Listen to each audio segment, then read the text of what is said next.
perimetra.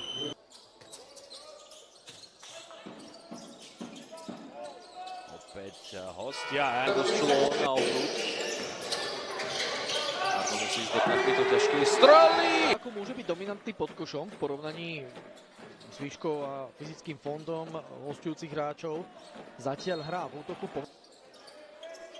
No a čo s ňou vymyslia? To je otázka na Henryho.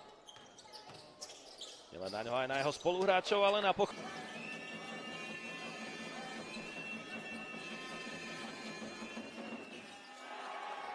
Wiggins, ale zakončil nepresne. Tu chybička Haladu. Lawrence bez... Vo svite 101, 105. No to je troj! Je to bez pohybu, Komárno vyčkáva. A Mormiston môže lietať po podvodov.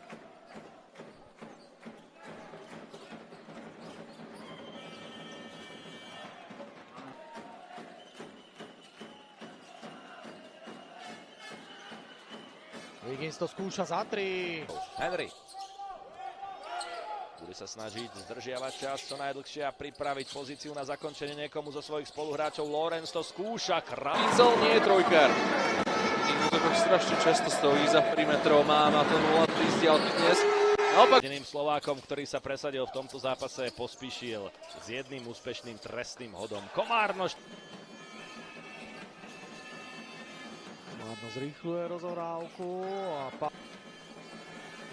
a zatiaľ na to aktuálne skóre je to malá náplasť pre domácich. Ľudia chodia a povzbudzujú Košice, aj keď sa im ideálne nedarí. Ale takmer vždy zaujíma. Snaží sa urobiť si priestor sám, ale...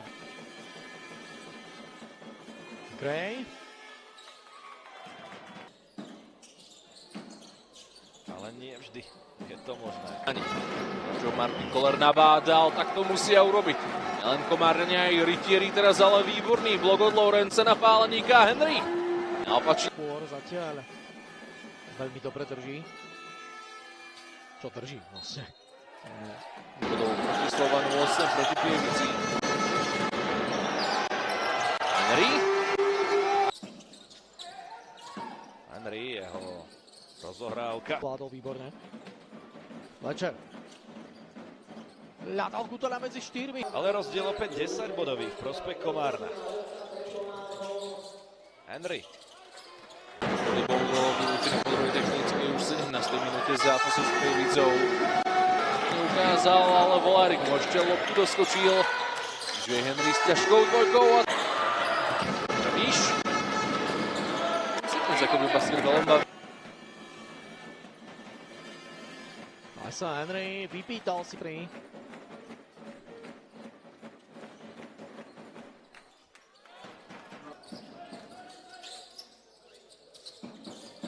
Zakončenie z veľkej diaľky. Zákrok na opačnej strane. Pekná súhra, ktorá až teraz nevyšlo na tretí, áno. Ukázali nezlomnosť a túžbu ísť za košom, ale to isté. Víš?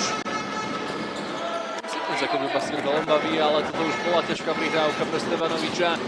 Čiže Henry si dá 2 body. Domáci útočia cez Flečia a snažia sa zreštartovať svoju ofenzívu, pretože v druhej štvrtine to je zatiaľ na 7 bodoch. A to ani tých 17 od Komárna. Lawrence